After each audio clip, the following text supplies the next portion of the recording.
Good morning students, welcome back to online classes of maths.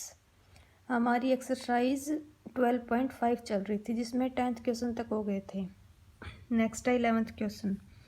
What will be the angle between a and b if there is a set of 3 vectors a b and c such that a plus b plus c is equals to 0 and magnitude of a is equals to 3, magnitude of b is equals to 5, magnitude of c is equals to 7। ठीक है, angle find out करना है दो vectors a B के बीच में। ठीक है, और दो कंडीशंस दे रखी है, एक तो ए plus B plus C equals to 0 and इनका मैग्नीट्यूड। क्या गिवन है? A plus B plus C equals to 0 और इनका मैग्नीट्यूड। ठीक है, हमें एंगल फाइंड आउट करना है ए और बी वेक्टर के बीच में। तो ए plus B plus C equals to 0, यहाँ से हम लिख सकते हैं A plus B equals to minus of C vector. अब देखो, दोनों साइड क्या ले लिया, इनका मैग्नीट्यूड, और क्या फिर उसके बाद क्या किया, स्क्वेयरिंग बोथ साइड, ये आ गया। अब a प्लस बी के मैग्नीट्यूड का होल स्क्वेयर, इसको क्या लिख सकते हैं, a plus B dot A plus B, इसको लिख सकते हैं माइनस सी डॉट माइनस सी। इनके आपस में डॉट प्रोडक्ट की तो हमारे पास ये आया। अब a डॉट ए को वापस क्या लिख सकते हैं, a के मैग्नीट्यूड का स्क्वेयर। b डॉट ए है, इसको भी क्या लिख सकते हैं, a डॉट बी, क्योंकि डॉट प्रोडक्ट क्या होता है, कॉम्यूटेटिव होता है। तो ये क्या हो जाएगा, 2a डॉट बी, ये b के मैग्नीट्यूड का स्क्वायर और ये c के मैग्नीट्यूड का स्क्वायर। इसकी वैल्यू 3 दे रखी थी, इसकी वैल्यू 5, इसकी वैल्यू 7। यहाँ से a डॉट बी की वैल्यू कितनी आ गई, 15/2। अब cos of theta a dot b 15/2 और a का मैग्नीट्यूड b का मैग्नीट्यूड, इसकी वैल्यू 3 थी, इसकी वैल्यू 5। सोल्व किया तो कितना आ गया, 1/2। थीटा की वैल्यू कितनी आ गई, 60 डिग्री।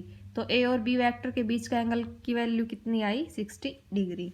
ठीक है, next question 12। Express the vector a is equals to 5 5 minus 2j plus 5k as sum of two vectors such that one is parallel to the vector b and other is perpendicular to b।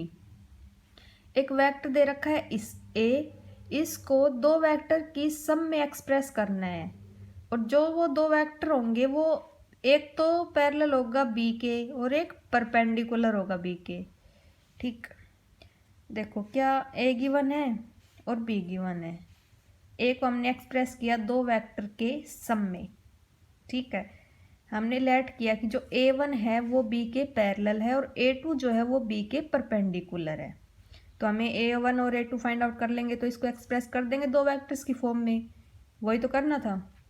अब देखो a1 is parallel to b, अगर a1 b के parallel है तो क्या हो जाएगा, a1 is equals to lambda b, lambda is some scalar. a1 is equals to lambda b की वैल्यू रख दी, ये a1 की वैल्यू आ गई।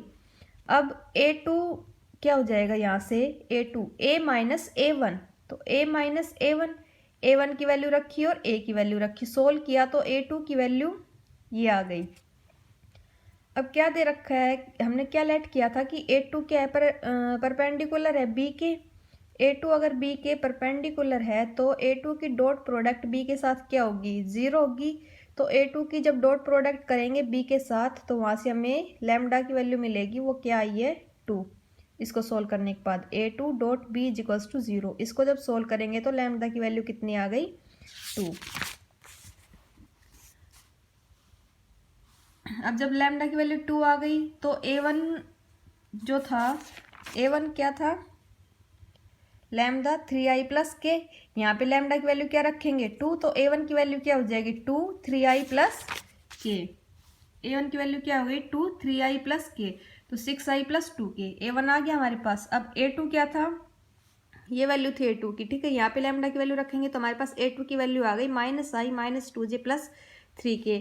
ए हमने क्या लेट किया था, a1 प्लस a2, तो a1 की वैल्यू रखी और a2 की वैल्यू रख दी। तो a को हमने दो वेक्टर्स की सम की फॉर्म में एक्सप्रेस किया है, जहाँ पे एक वेक्टर तो जो b वेक्टर दे रखा था उसके पैरेलल है और दूसरा वेक्टर क्या है, उसके परपेंडिकुलर है।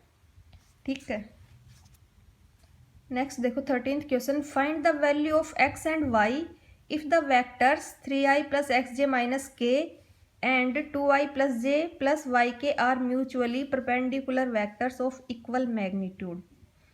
क्या कह रहा है कि x और y की वैल्यू फाइंड आउट करनी है। ठीक है। इफ़ ये दो जो वेक्टर्स हैं वो परपेंडिकुलर है एक दूसरे के और उनका मैग्नीट्यूड क्या दे रखा है, इक्वल दे रखा है, तो हमने लेट किया इस वेक्टर को ए के इक्वल और इस वेक्टर को बी के इक्वल। गिवन क्या है कि ए परपेंडिकुलर है बी के और ए का मैग्नीट्यूड किसके इक्वल है, बी के मैग्नीट्यूड के। पहले ये कंडीशन लेके चलते हैं कि ए परपेंडिकुलर है बी के। अगर ए बी के परपेंडिकुलर है तो उनका डॉट प्रोडक्ट क्या होगा, जीरो। इन दोनों का डॉट प्रोडक्ट जीरो के इक्वल। यहाँ से हमें एक इक्वेशन मिल रही है 6 + x - y = 0। अब सेकंड क्या गिवन था कि ए का मैग्नीट्यूड = बी का मैग्नीट्यूड। ये ए का मैग्नीट्यूड और ये बी का मैग्नीट्यूड दोनों को इक्वल किया तो यहाँ से हमें इक्वेशन मिल रही है, इसको सोल्व किया x² - y² = 5। अब x² - y² था उसको x + y x - y लिख सकते हैं =-5।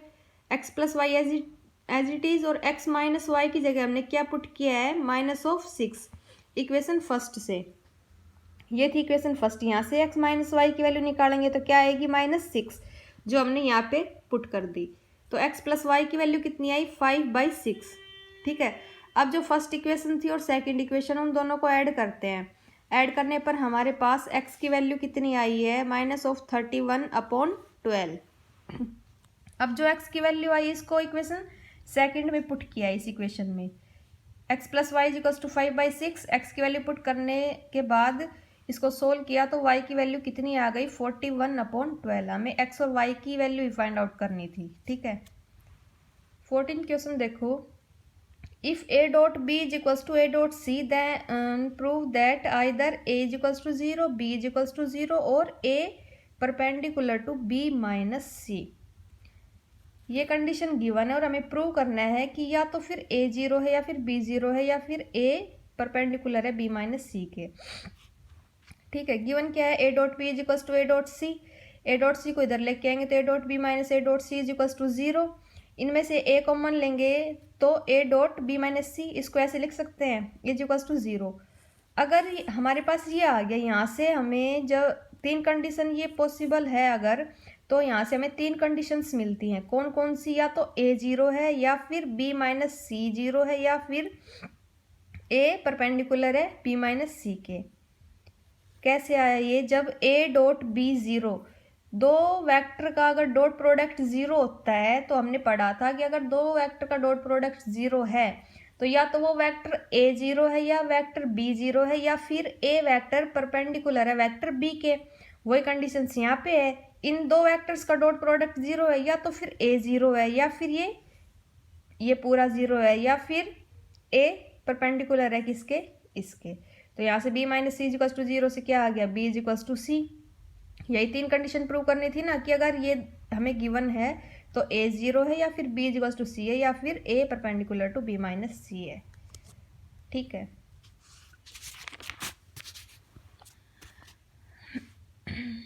अब इसका सेकंड पार्ट देखो। इफ a + b dot a - b = 0 then prove that a का मैग्नीट्यूड = b का मैग्नीट्यूड। क्या गिवन है, a + b dot a - b = 0। a + b dot a - b को जब सोल्व करेंगे तो हमारे पास ये इक्वेशन आ गई = 0। यहाँ पे देखो a का मैग्नीट्यूड का स्क्वायर लिख सकते हैं। ये है b dot a - a dot b। b dot a को भी a डॉट b लिख सकते हैं और b डॉट b को b के मैग्नीट्यूड का स्क्वायर। ये दोनों कैंसिल, a का मैग्नीट्यूड का स्क्वायर किसके इक्वल, b के मैग्नीट्यूड का स्क्वायर। तो यहाँ से magnitude of a = magnitude of b, यही प्रूव करना था। 15th क्वेश्चन देखो। Prove that the two vectors a and b are perpendicular if and only if a + b के मैग्नीट्यूड का स्क्वायर = a के मैग्नीट्यूड का स्क्वायर प्लस b के magnitude का स्क्वायर। हमें प्रूव करना है कि a और b वेक्टर हैं, अगर वो परपेंडिकुलर हैं तो ये कंडीशन ट्रू है। If and only if they रखा है तो मीन्स कन्वर्सली भी प्रूव करना पड़ेगा। अगर ये कंडीशन गिवन है तो a.b क्या है, मीन्स a परपेंडिकुलर किसके है, b के। तो पहले हम ये वाली कंडीशन लेके चलते हैं। ठीक है। ये गिवन है a + b के मैग्नीट्यूड का होल स्क्वायर, इसको हमने लिख दिया a.b, a + b dot a + b। a के मैग्नीट्यूड का स्क्वायर को लिख दिया a.a, b के मैग्नीट्यूड के स्क्वायर को b डॉट b। इन दोनों की डॉट प्रोडक्ट सोल्व की, ये आ गई, इधर ये है। अब ए डॉट ए को भी इधर लेके आएंगे और बी डॉट बी को भी, तो बी डॉट बी से ये कैंसिल, ए डॉट ए से ये वाला कैंसिल। हमारे पास क्या बचा है, 2a dot b is equals to 0। A dot b is equals to 0, a dot b 0 है तो means a perpendicular to b. तो हमने एक पार्ट तो कर लिया, हम ये कंडीशन लेके चले थे, हमने प्रूव कर दिया कि ए किसके परपेंडिकुलर है, बी के परपेंडिकुलर। अब इसका कन्वर्सली देखते हैं। कन्वर्सली हमने लेट किया कि ए परपेंडिकुलर है बी के। अगर ए बी के परपेंडिकुलर है तो क्या होगा, ए डॉट बी 0 के इक्वल होगा। ठीक है, अब देखो ए प्लस बी के मैग्नीट्यूड का whole square, A plus B के मैग्नीट्यूड का होल स्क्वायर को क्या लिख सकते हैं, A plus B dot A plus B. इन दोनों की डॉट प्रोडक्ट को सोल्व किया तो हमारे पास ये आया। अब इसमें हमारे पास क्या है कि a dot b is equals to 0, तो ए डॉट बी, इसको भी क्या लिख सकते हैं, ए डॉट बी, दोनों की वैल्यू 0 0। हमारे पास क्या बचा, ए के मैग्नीट्यूड का स्क्वायर और बी के मैग्नीट्यूड का स्क्वायर। ए डॉट ए को क्या लिख सकते हैं, ए के मैग्नीट्यूड का स्क्वायर, बी डॉट बी को क्या लिख सकते हैं, बी के मैग्नीट्यूड का स्क्वायर। तो ए प्लस बी के मैग्नीट्यूड का square is equals to a के मैग्नीट्यूड का स्क्वायर प्लस बी के मैग्नीट्यूड का स्क्वायर, ये प्रूव करना था। ठीक है, नेक्स्ट देखो 16th question, if a vector c is perpendicular to A and b then show that c is perpendicular to a plus b and a minus b where a b and c are all non zero vectors. If a vector सी किसके perpendicular दे रखा है, ए और B के perpendicular दे रखा है। हमें prove करना है कि सी जो है वो ए प्लस बी के भी परपेंडिकुलर होगा और ए माइनस बी के भी परपेंडिकुलर होगा। ठीक है, गिवन क्या है कि C is perpendicular to A and B. अगर सी ए के परपेंडिकुलर है तो क्या होगा, सी dot A is equals to 0। अगर सी बी के परपेंडिकुलर है तो क्या होगा, सी dot b is equals to 0।